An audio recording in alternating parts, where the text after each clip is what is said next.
Bienvenue tout le monde à un nouvel épisode de La Pointe de l'immobilier, un podcast bien sûr qui est dédié à l'immobilier commercial, industriel, multilogement. On parle de terrain, on parle de mindset, on va parler d'entrepreneuriat. Et aujourd'hui, j'ai la chance d'avoir avec moi Mike Jagger. Bienvenue Mike. Merci beaucoup. Mike Jagger de Rosefellow, une entreprise en pleine croissance dans l'industriel. Ils ont vraiment une vision incroyable et ils ont un super beau branding. Donc, suivez l'épisode, ça va être vraiment intéressant. Merci.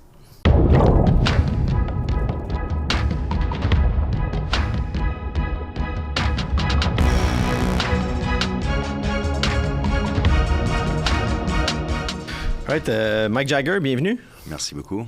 Merci beaucoup d'avoir accepté l'invitation. C'est vraiment un plaisir de te recevoir aujourd'hui à mon podcast. Avec plaisir. Donc, tu commences à être connu quand même pas mal dans le monde industriel, ou du moins sur les médias sociaux. Vous êtes une belle entreprise, Rosefellow, qui se développe très bien. Et vous laissez quand même votre marque sur les réseaux sociaux, ce qui est assez rare dans l'industriel. Absolument. Avant d'aller vers Rosefellow, qui est votre core business, je veux qu'on parle aussi de l'individu, qui t'es, d'où tu viens. Tu as un super beau parcours. Ça fait comme quoi, 25 ans que tu es dans l'immobilier, je pense? Plus ou moins 20 ans. OK, c'est ça. Donc, ça fait quand même longtemps. Puis là, tu es en train, c'est ça, comme je dis, de te placer une belle place dans le monde industriel. Tu n'as pas toujours été dans cette industrie-là. Non. Mais en reste que l'immobilier, ça a quand même été quelque chose d'important pour toi depuis de longues années. Tu as un partner qui, malheureusement, n'est pas là aujourd'hui. Écoute, on sympathise avec lui. Il va s'en remettre. Puis, next time, il va peut-être être là. Absolument. Donc, parle-moi un petit peu de comment tu as commencé, d'où tu viens. Alors, j'ai commencé une carrière qui n'était pas du tout dans l'immobilier. Mon père était propriétaire d'une entreprise dans les textiles. On produisait les sacs de sport, les parasols promotionnels pour la Bat, Coke, ces genres d'entreprises. Oui. Mais j'ai toujours une passion pour l'immobilier parce qu'il était propriétaire de quelques bâtisses industrielles. OK. Alors, à un moment donné, il est tombé malade.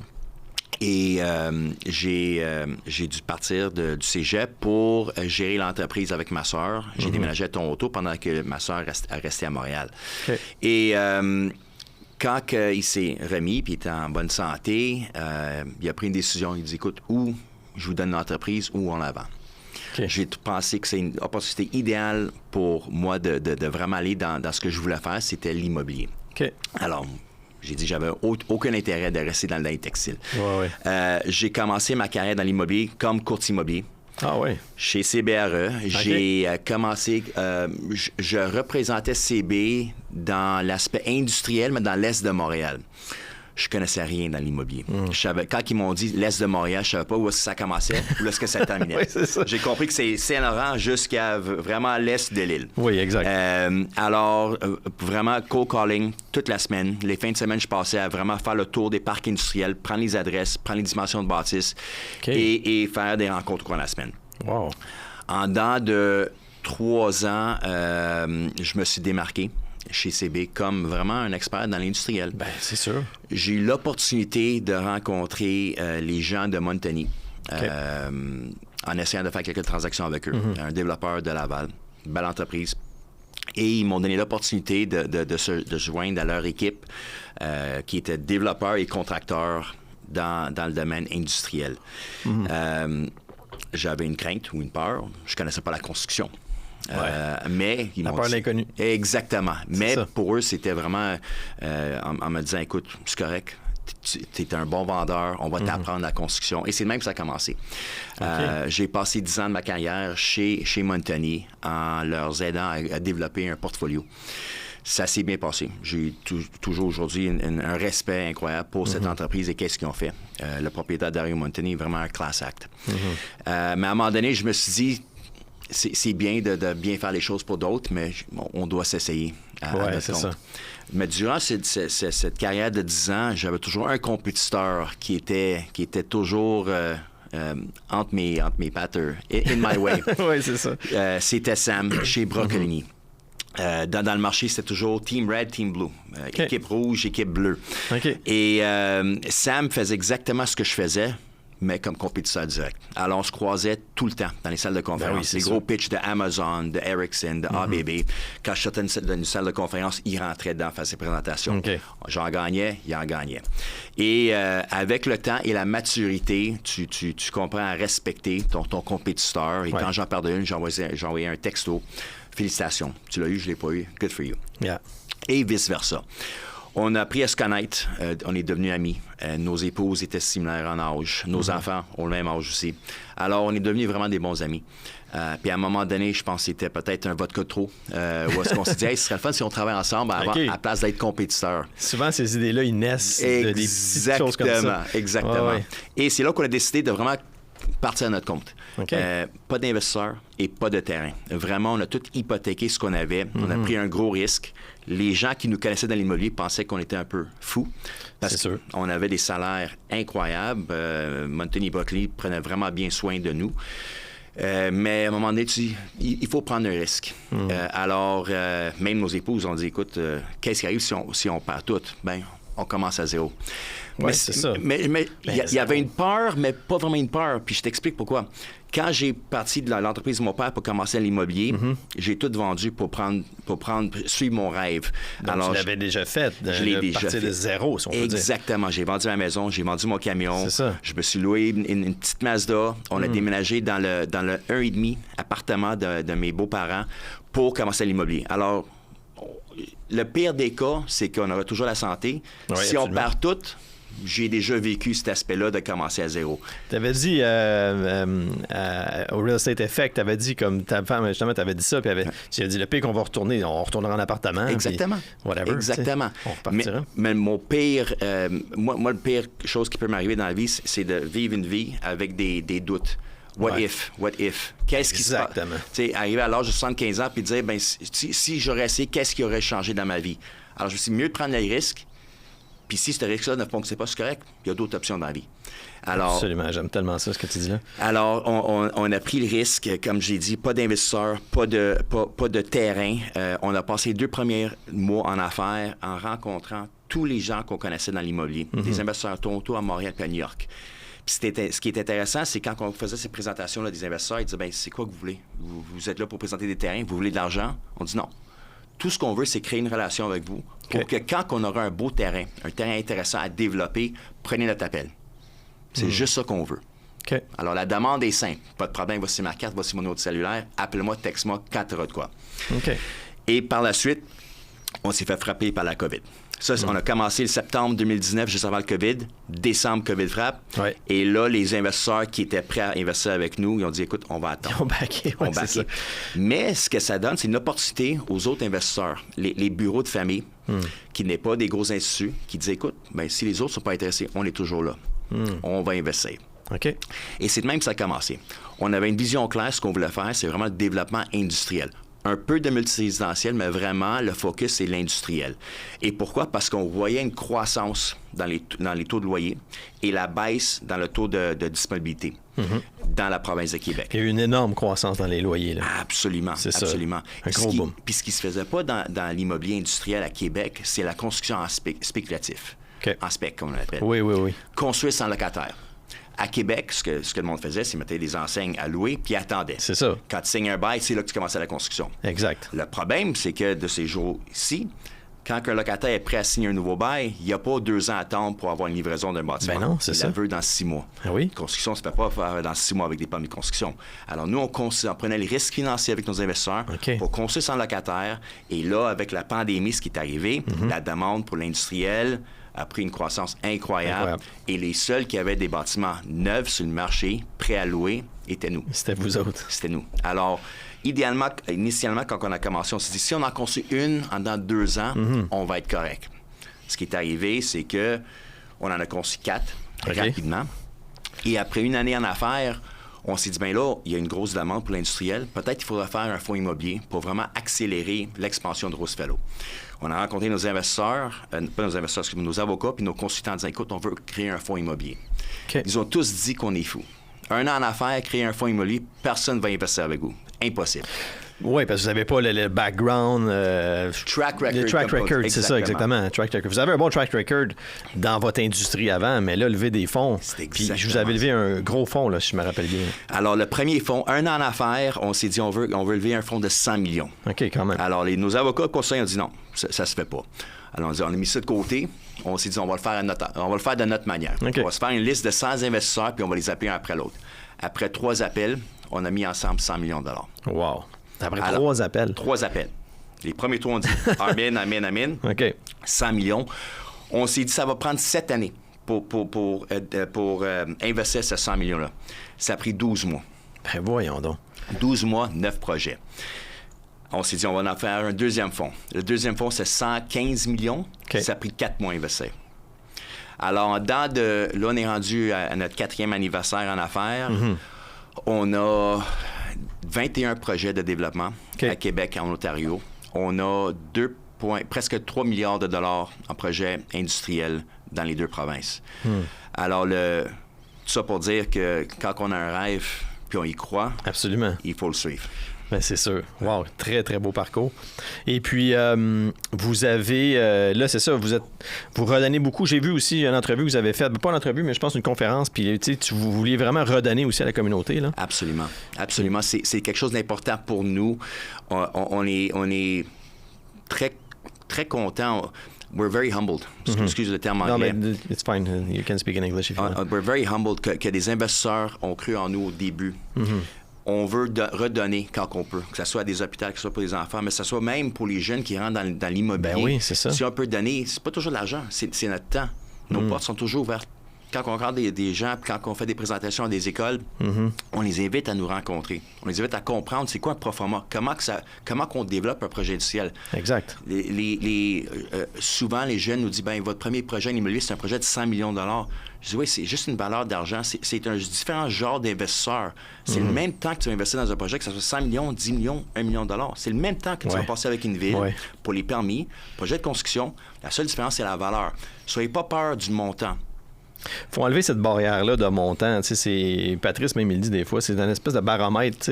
Oui. C'est sûr, si tu parles juste de 100 $ tout le temps, pour toi, 1000 $, c'est beaucoup. Absolument. Mais parle de 100 millions. Même, je parle pas souvent de 100 millions. Oui. Ça peut paraître beaucoup, mais c'est une coupe de zéro de plus que 1 million. Là. C'est un différent genre d'investisseur. Puis pour nous, investir, c'est ça que j'ai expliqué à un des premiers investisseurs, pour nous, Rosefellow, au début, investir 1 million de dollars de notre argent, de notre cash, c'est le même 100 millions pour eux. C'est tout ce qu'on avait. Absolument. Alors, ils ont bien compris ça. Puis ils savaient, si on perdait ces 1 millions-là, on perdait tout. Comme que eux, s'ils perdaient 99 millions, pour eux, c'est un autre chèque qu'ils allaient faire. Oui, c'est ça. Puis vous savez bien vous entourer aussi. Absolument. Je pense que vous avez une force là-dessus. C'est... pour nous, une chose qui était très importante dès le début, c'est qu'on ne voulait pas d'avoir de silos dans notre entreprise. Le jour 1 qu'on trouve un terrain qui est intéressant, même avant qu'on close au notaire, on veut s'entourer des meilleurs dans l'industrie. Alors, on a notre terrain qu'on regarde. On invite jour 1 nos architectes, nos ingénieurs, un contracteur général qu'on pense serait le meilleur pour le projet, et on regarde comment faire le concept ensemble. On a un budget en tête de combien on peut investir dans ce type de bâtiment-là, puis on le fait ensemble. À place de ce que tout le monde a fait habituellement, il trouve un terrain, il remet le certificat de localisation à un architecte, dit « Voici, fais-moi un concept. » Exact. Il remet ça à un contracteur général. Le contracteur général revient à un prix de 15, 20, 30 trop cher. Il revient à l'architecte en disant « Remodifiez le design pour venir à un budget qui est intéressant. » On invite tout le monde autour de la table jour 1 pour faire le concept ensemble. Ça crée une bonne relation entre l'équipe, mais aussi tu travailles en parallèle pour arriver à un budget qui est intéressant pour tout le monde pour réaliser un projet. Ah, c'est intéressant. Oui, parce que c'est toujours c'est toujours la même chose, c'est ça. Les gens, ils trouvent un terrain, puis là, ils vont tout de suite prendre le certificat de localisation, puis fais-moi un plan avec ça. Exactement. C'est un petit peu travailler à l'ancienne, en fait. Absolument, absolument. Puis vous avez justement développé des nouvelles façons de travailler dans l'industriel. Puis... un des aspects qu'on entend souvent de commentaires, c'est notre aspect marketing dans l'industriel. On a toujours trouvé que l'industriel, quand ça arrive au marketing, au branding, c'était toujours le terme anglais flatline. Yeah. Il n'y a pas le même edge comme dans le résidentiel. Quand on voit un beau projet, une tour au centre-ville, que ce soit Montréal, Toronto, New York, des belles présentations, des belles vidéos, mais l'industriel, tu vois ça sur LinkedIn, un bâtiment. C'est square. Souvent, c'est square, c'est comme... Exactement. Oui, il y a du design, mais de plus en plus, il y a du design. Hein? Oui. Puis il y a du design. Là, en ce moment, il y a beaucoup de technologie en arrière des bâtiments industriels. Absolument. Vous êtes très innovateur là-dessus. Absolument. Artificial Intelligence. Aussi. AI, qui est très important, mais tout l'aspect de branding, on voulait apporter un edge à l'industriel en disant que c'est cool être développeur dans l'industriel, c'est cool des bâtiments industriels. Et évidemment, là, ce qu'on voit avec tout ce qui se passe dans le monde, c'est que l'industriel, c'est là où est-ce qu'il y a la plus de valeur, avec les cap rates qui baissent, puis les taux d'intérêt qui sont très, très, très élevés. La demande pour des condos résidentiels, c'est moindre, mais alors... Mais vous, le taux d'intérêt, vous avez toujours été dans l'industriel, ça a toujours été plus haut que tout le monde. Vous êtes habitué du 8 vous autres... Ce qui aide aussi dans l'industriel, c'est qu'il y a une croissance incroyable des taux de loyer. Oui, c'est ça. Alors, avec l'augmentation des coûts de construction, ce qui aide, c'est que les taux de loyer augmentaient beaucoup plus rapidement. Alors, tu étais capable d'absorber ce coût-là. Dans le résidentiel locatif, comme exemple, les taux de loyer n'augmentent pas aux mêmes vitesses. Alors, quand tes coûts de construction augmentent, puis ton coût de loyer n'augmente pas, il y a un problème à quelque part. Absolument. Mais nous autres, c'est ça, je parlais dans une autre vidéo hier, c'est que les salaires, on ne sait pas si les salaires vont continuer à augmenter ou qu'ils vont suivre un petit peu l'inflation, ce qui va peut-être freiner le résidentiel au niveau du coût des loyers. Absolument. Tu parlais d'ailleurs dans le monde. Est-ce que vous inspirez un petit peu de ce qui se fait ailleurs dans le monde au niveau de l'industriel? On regarde des très gros développeurs, Prologis, qui développent de l'industriel partout dans le monde. Et on regarde cette philosophie-là, on se trouve ça très intéressant. Et c'est une des raisons pourquoi on n'est pas contracteur général. Parce qu'on se dit, des opportunités, il y en a partout dans le monde. Mais si on serait contracteur général, puis on voudrait utiliser notre équipe pour chacun des projets, ce serait impossible de développer partout. À la vitesse qu'on développe. 21 projets en 4 ans, tu ne pourras pas le faire avec une équipe de construction. Tu pourras avoir ton meilleur directeur de construction sur un, mais pas sur les 21. Non, alors, c'est ça. En s'associant avec les meilleurs architectes, contracteurs généraux, ingénieurs dans chacune des villes, des provinces, des États, c'est là que tu es capable de vraiment prendre une croissance en dehors de où est-ce que tu viens de, Québec ou Ontario. Et c'est à cause de ça qu'on serait capable, on va être capable de faire une expansion aux États-Unis, on se dit dans 3 ans. Et c'est à cause de ça qu'on voit d'autres opportunités en Europe et d'autres secteurs du monde. Ah oui, quand même, hein? Fait que Rose Fellow, ça va devenir international. On voudrait le faire, absolument. That's nice. Oui. On a le désir, on a la passion de le faire. Puis tant qu'il y a une opportunité, que ce soit Seattle, Jersey, à Londres, on va être en mesure de développer de ces secteurs. Mais comment on fait pour sortir des frontières comme ça? On arrête de se mettre des barrières. Tu parlais des barrières de dollars, d'un 100 et $1. Je pense que c'est les mêmes barrières qu'on se donne quand on développe dans d'autres secteurs. Quand on a décidé de développer en Ontario, on s'est dit, on n'a pas de contact. C'est ça. On s'est associé avec des ingénieurs et des architectes qui connaissaient le coin, qui connaissaient les villes, qui connaissaient les bons réseaux. Et c'est de même qu'on a pu bien développer. On a conçu 535 000 pieds carrés pour Ford Canada en Ontario.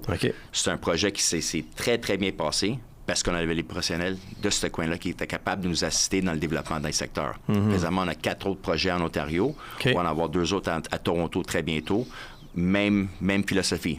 Trouver les meilleurs des meilleurs dans les professionnels dans ces coins-là pour nous aider à développer. That's nice. Vraiment nice. Vous avez fait un autre projet justement aussi que je regardais. Le nom m'échappe, là. C'est une grosse usine réfrigérée que vous avez fait.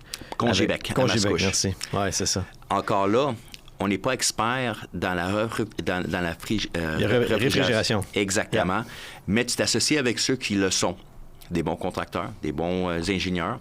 Et c'est là que tu es capable de vraiment comprendre les besoins. Si tu utilises utiliser un contracteur qui est expert dans le résidentiel, ce sera peut-être pas le même contracteur que tu vas utiliser pour un bâtiment industriel. Non, c'est ça. On a des contracteurs généraux qui sont très, très bons à faire des bâtiments industriels de 100 000 pieds carrés, mais qui ne le sont pas pour un 400, 500, 600 000 pieds carrés. Alors, en n'ayant pas une division de construction à l'interne, on est capable de choisir ceux qu'on trouve sont experts. Autre aspect qu'on fait qui est un peu différent, on ne met pas 4 contracteurs généraux un contre l'autre en soumission. On choisit qui qu'on pense est le meilleur, qui a le meilleur gérant de projet qui est disponible pour les chantiers qu'on a. Et c'est là qu'on on l'invite à travailler avec nous. Il sait notre budget. On a toujours un deuxième qui est en backup, on va dire. Oui. S'il n'est pas capable de livrer dans le budget, dans les délais, l'autre, il va rentrer. Alors, créer cette relation de confiance permet de garder une bonne relation, respecter un budget puis un échéancier qui est extrêmement important. Puis vous l'avez fait avec ce projet-là, parce que justement, la personne qui parlait en entrevue, il disait que vous avez livré en temps puis dans les coûts. Absolument. Ça, c'est exceptionnel dans le monde de la construction. Absolument. C'est toujours le plus grand défi, c'est les coûts puis les délais. Absolument. Puis ce qui nous aide aussi, c'est en construisant un spec spéculatif, on a notre échéancier. On n'attend pas un locataire. Alors, notre calendrier de construction, présentement, on a 4 millions de pieds carrés qui va être en chantier dans les prochaines 1 an et demie. OK, quand même. 4 millions de pieds carrés de construction. Alors, quand tu présentes ça à un contracteur général, ou 2 ou 3, puis tu lui dis, écoute, voici ce qui s'en vient. Tu fais les choses de la bonne manière. Bonne manière, ça veut dire de livrer à temps puis à budget. Bien, il y a d'autres projets que tu peux avoir. Si tu n'es pas là, tu n'es pas dans le budget, puis tu ne livres pas à temps, puis il y a des extras un après l'autre. Ben oui, c'est ça. Tu n'auras pas ton 4 millions. Tu ne vas plus faire affaire avec nous. Exact. On a 2 règles. Respecter les budgets et les chantiers, puis l'autre, ne devenez pas compétiteur. Un contracteur qui veut devenir développeur va plus faire affaire avec nous. Ah ouais, c'est ça. Contracteur devrait rester contracteur. On est correct, tout le monde veut agrandir le business, puis s'il veut devenir développeur, on va le respecter, on va rester amis, mais on va pas travailler ensemble. Oui, c'est ça. Parce que justement, vous vous démarquez parce que vous êtes, tu sais, l'immobilier, souvent, on pense qu'on gère de l'acier ou dans l'industriel, c'est beaucoup d'acier. Je vais prendre cet exemple-là. Moi, j'ai tout le temps de la brique, là. Oui. Mais c'est une business people. Absolument. People business. People business, exactement. People business, oui, c'est ça. Je suis francophone. Mais ma conjointe est anglophone, fait que elle m'aide beaucoup en anglais. Mais c'est ça. Puis vous avez développé, vous aimez ça, développer des bonnes relations avec les gens, des relations à long terme. C'est ce qui fait vraiment votre succès, là.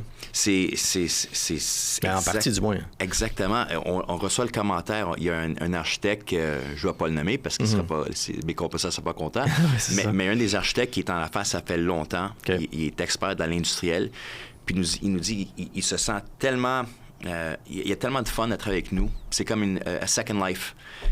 Parce qu'on est ouvert, il n'y a pas de cachette, on les évite jour 1, on ne lance pas des idées, on lui dit soyez créatifs, tu as un budget à respecter. Parlez avec le contracteur pour créer un projet qui a de l'allure dans le budget, mais allez-y, faites comme vous pensez. On a des idées de couleurs comme qu'on veut la bâtisse, des hauteurs, des espaces de colonne, mais soyez créatifs. Puis ils adorent ça. Le monde n'aime pas être restreint, puis travailler dans un silo, il aime ça être créatif. Ben oui, c'est sûr. Surtout des architectes, puis c'est des gars, c'est des artistes, là. Absolument. Un aspect, je ne veux pas trop qu'on s'éternise là-dessus, mais quand même, c'est un aspect qui est important de nos jours, c'est le carbone zéro. Puis tu sais, ça, le carbone zéro, on en parle beaucoup, ESG, tout ça. Je sais que vous avez fait un immeuble industriel zéro carbone. Tous les projets qu'on fait en date de la fin 2023, puis en allant dans le futur, vont être ESG. Excuse-moi, pas ESG. Vont être carbone zéro. Carboneutre, là. Carbone zéro. Carbone zéro, oui. Carbone zéro. Oui. Et vont être certifiés LEED. Et la raison première pour nos incitatifs ESG à l'interne, c'est des gros polluants. Le développement immobilier, les bâtiments industriels. Surtout l'industriel. La cheval qu'on voit, les stations de parking. Alors, si on peut faire de quoi pour aider notre environnement, on va le faire. De plus, si on y pense financièrement, les instituts financiers, ils vont donner des avantages financiers, que ça arrive au taux d'intérêt, pour des projets. Parce que les incitatifs, pour eux autres aussi, ont des incitatifs ESG à l'interne pour les banques. De plus, si on y pense dans 10 ans, les gros investisseurs, les gros instituts, eux aussi ont des critères. Ils vont pas être en mesure d'acheter des bâtiments, que ce soit industriels, que ce soit résidentiels, qui ne le sont pas carbone zéro, qui ne le sont pas certifiés LEED. Alors, si, exemple, on a le seul portfolio industriel de 15 bâtiments qui sont tous certifiés carbone zéro, certifiés LEED, qui aura un avantage dans les cap rates dans le marché? C'est sûr, c'est vous autres. Alors, oui, il y a un aspect d'environnement, mais encore financièrement, il y a un avantage. Les gens, souvent, ils posent la question, c'est-tu tellement plus cher construire un bâtiment carbone zéro, un bâtiment LEED? Ça dépend c'est quoi votre baseline. Si tu as un baseline qui est inférieur à la moyenne, oui, ça va te coûter beaucoup plus cher. notre base de construction est déjà très élevée. On est à plus ou moins 4 de plus cher pour se rendre à un carbone zéro, à une certification LEED. C'est pas plus cher pour nous. Ben non, c'est ça, exactement. Puis le retour sur les cap rates va repayer ce 4 rapidement. Oui, c'est ça, exact. J'ai fait une entrevue avec Nathalie Volant. Absolument, oui. Oui, puis justement, c'est ça, on en a parlé beaucoup au niveau du financement. Puis c'est très méconnu, mais ça s'en vient. Le financement, là, il va y avoir des avantages intéressants. Absolument. Les banques, ça fait longtemps ça fait longtemps qu'elle parle de ESG, là. Mais les banques, là, de plus en plus, ils vont donner des incitatifs. Il y a déjà des avantages, absolument. Ben oui, absolument. J'avais un autre point que j'ai remarqué. Vous avez sorti un nouveau branding de shoes. Je veux vraiment que tu m'en parles. C'est sharp, j'en veux en passant. Ils sont vraiment beaux. C'est alors, comme vous voyez, je suis pas développeur immobilier en suit, en cravate. Ouais, pas de cravate, pas de saut. J'adore ton style, by the way.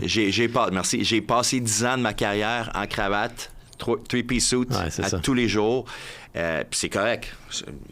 Plusieurs de mes compétiteurs sont toujours comme ça. Puis c'est corporate, c'est correct. Oui. On ne voulait pas donner une image de personnes que nous ne sommes pas. Oui, c'est ça. Puis revenir au branding, avant qu'on parle de souliers, je me rappelle une des premières présentations qu'on avait avec un gros investisseur de Toronto. C'était en Teams à cause du COVID. OK. Alors, il embarque sur l'appel, puis il était en cravate. Il était de chez lui, mais il était en cravate. Oui. C'était le président. Et on était en casquette, on était en T-shirt, puis on était tatoué. Puis nos gars disaient, vous n'êtes pas habillés pour la rencontre? On dit, mais écoute, ce qu'on va vous promettre, il dit, what you see is what you get. Ce qu'on vous promet, c'est que ce qu'on va vous livrer, ça va être des projets de qualité, des projets en budget, puis on va livrer à temps. C'est OK. Par la 4e rencontre qu'on a eu, Teams, il était en T-shirt. C'était un vendredi, il y avait un Coors Light à la table, il y avait une casquette Rosefellow. Il dit, écoute, j'adore travailler avec vous. Il n'y a pas de cachette, il n'y a pas de bullshit. C'est ça. Puis c'est nos slogans, no bullshit. Pour arriver aux souliers, notre branding, comme tu vois, c'est très simple. T-shirt, jeans. Alors, c'est what you see, what you get. Pour notre 4e anniversaire d'entreprise, septembre récemment, mon partenaire en affaires, Sam, un de ses bons amis, c'est un artiste et il fait des designs de souliers. Alors, il nous en a fait un, pour moi puis Sam, puis nos garçons. Moi, j'ai un gars de 12 ans, Blake, puis Sam a 2 garçons aussi.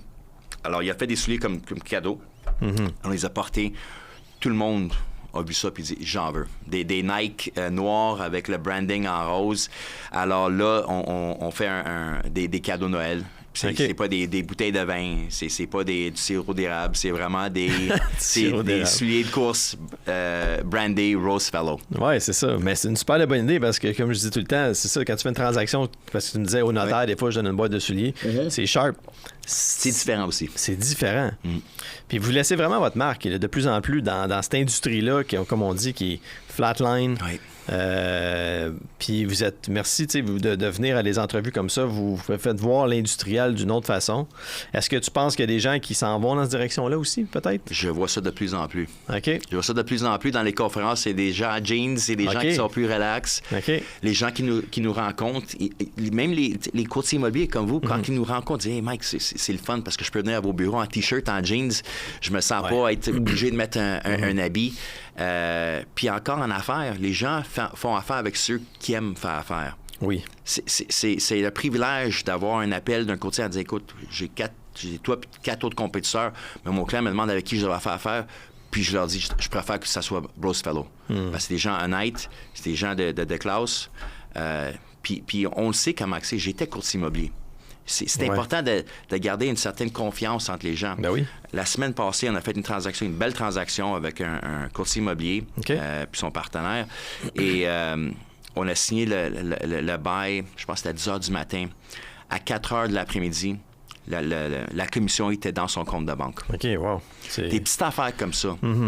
Qu'on a su, j'étais courtier immobilier, j'ai su comprendre que des fois, il faut courir après un propriétaire pour avoir notre commission, même si on a apporté le client, on a travaillé 2 ans pour l'apporter, puis là, courir après une commission, comme exemple. Puis c'est des transactions qui sont longues, là. C'est des transactions longues, mais quand tu arrives au bout de la ligne, puis tu signes le bail ou tu signes la transaction, tu vas être payé tout de suite. C'est l'end goal. Puis courir après ça, c'est pas le fun. Alors, des petits détails comme ça qu'on trouve qui aident notre relation avec les gens dans le marché. Ben oui, on s'en rappelle, ces choses-là. Tu vas t'en rappeler du client qui t'a couru après pour son argent. Là. Puis tout le monde va en parler. Montréal, c'est un village. Tout le monde se connaît, tout le monde s'en parle. Tu fais les bonnes choses, peut-être que tu vas pas l'entendre parler, mais quand tu fais les mauvaises choses, puis tu n'es pas honnête avec les gens, tout le monde est au courant. Ben oui, c'est sûr. Et l'immobilier, c'est un petit monde en soi, là. Absolument. C'est un petit monde. On pense que, oui, il y a beaucoup d'immeubles, il y a beaucoup de blocs, il y a beaucoup de choses comme ça, mais c'est les gens qui sont dans l'immobilier. Tout le monde se connaît. Tu vas au Real Estate Forum, puis tu revois toujours les mêmes visages chaque année. Absolument. Faites-vous si je mettons quelqu'un qui veut être dans l'industriel, c'est quoi les conférences que vous allez en industriel environ? Rencontrer des gens, je pense pas que ça se limite aux conférences. Parce que oui, c'est le fun d'aller aux conférences. On va rencontrer d'autres courtiers immobiliers. Ouais. C'est intéressant.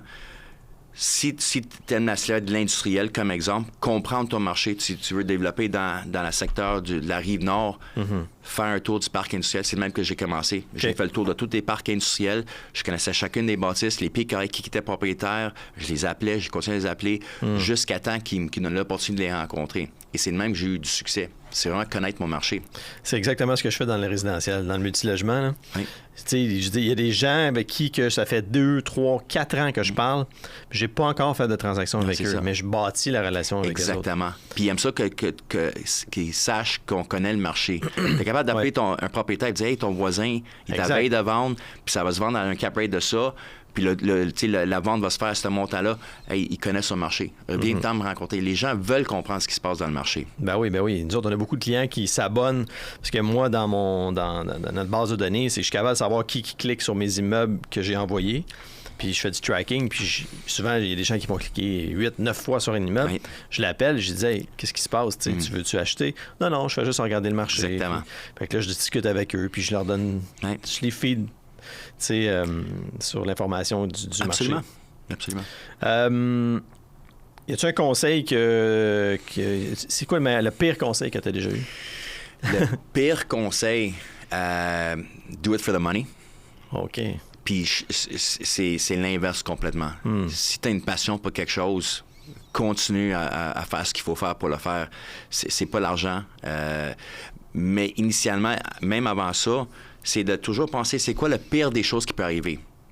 Quand j'ai commencé, comme j'ai dit, j'ai tout hypothéqué, puis je me suis dit, c'est quoi le pire des cas? Vivre dans un 1,5, perdre tout mon argent, c'est correct, il y a d'autres options. Exact. La famille va être là, quelqu'un va nous aider. Il n'y a pas plus pire que ça. Puis c'est correct, je suis capable de vivre avec cette pire de situation-là.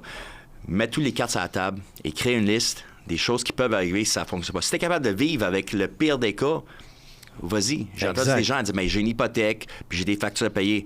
Mais demain, si ton boss, il vend la compagnie, puis tu travailles plus là, tu as les mêmes factures, tu as le même hypothèque, mais là, tu es contrôlé par la vision de quelqu'un d'autre. Je préfère être control my own destiny. Absolument. J'ai fait la même chose. Moi, je travaillais dans un domaine où j'avais un fonds de pension, j'étais fonctionnaire, j'étais sécurisé. Puis j'avais le désir d'avoir plus, puis j'avais le désir de travailler pour moi. Absolument. Puis pour mes rêves. Puis du jour au lendemain, j'ai planifié mes choses. Là. Exactement. Mais je me suis mis une date, puis j'ai dit « that's the date ». Exactement. Puis là, le jour, j'ai sorti toutes mes REER, j'ai sorti mes affaires, j'ai foncé, j'avais no plan B, j'avais un plan B. Exactement. Plan A. That's it. C'est exactement ça. Parce que si je me dis dans la vie, si t'as un plan B, ton plan A, tu vas pas le mettre à 100%. Je suis totalement d'accord avec toi. Fait que s'il y a quelqu'un qui m'avait dit ça, c'est quoi, ça serait quoi ton plan B? I don't have. Ouais. C'est comme, c'est ça, puis c'est ça. Puis si un jour ça fait plus mon bonheur, ben je vais aller sur d'autres choses, je vais avoir un plan A sur d'autres choses. Mais tu pourras toujours te dire que tu as essayé. Exactement. C'est exactement ça. Je voulais pas avoir des sur mon lit, c'est Denzel Washington qui disait ça. Sur ton lit de mort, tu sais, t'as des ghosts, puis les ghosts de remords, puis de... Exactement. Tu sais, si j'aurais dû... Je l'ai entendu, puis je suis totalement d'accord avec ça. C'est ça. Alors, c'est fou. Good. Fait que... écoute, c'est tout le temps qu'on a pour aujourd'hui. Merci beaucoup de me donner l'opportunité de parler avec toi. C'est un grand plaisir. Bien, merci beaucoup d'être venu. Fait que, où est-ce qu'on peut trouver? On peut te trouver sur... Est-ce que moi, je peux te trouver sur Facebook, Instagram? Puis nos numéros de téléphone sont sur notre site web. Okay. Quelqu'un a des questions, il veut nous rencontrer pour comprendre comment que ça fonctionne. Roosevelt, comment que ça fonctionne, un projet, un développement. On est toujours là pour répondre à des questions. Est-ce que tu cherches toujours des investisseurs ou des gens qui veulent... On est toujours ouvert à travailler avec des gens, absolument. Okay. Nos projets ne sont pas tous des projets de 2, 3, 400 millions de dollars. C'est des projets même des fois qui sont de 20, 30, 40 millions. On a des projets, des investisseurs qui sont plus petits, puis d'autres investisseurs qui sont plus institutionnels pour des gros projets. Alors, absolument. OK. Excellent. Écoute, j'aurais eu encore plein d'autres questions pour toi, mais garde à la prochaine, puis Samy pour être là pour la prochaine fois. Merci tout le monde, puis abonnez-vous si vous avez aimé l'épisode. Merci.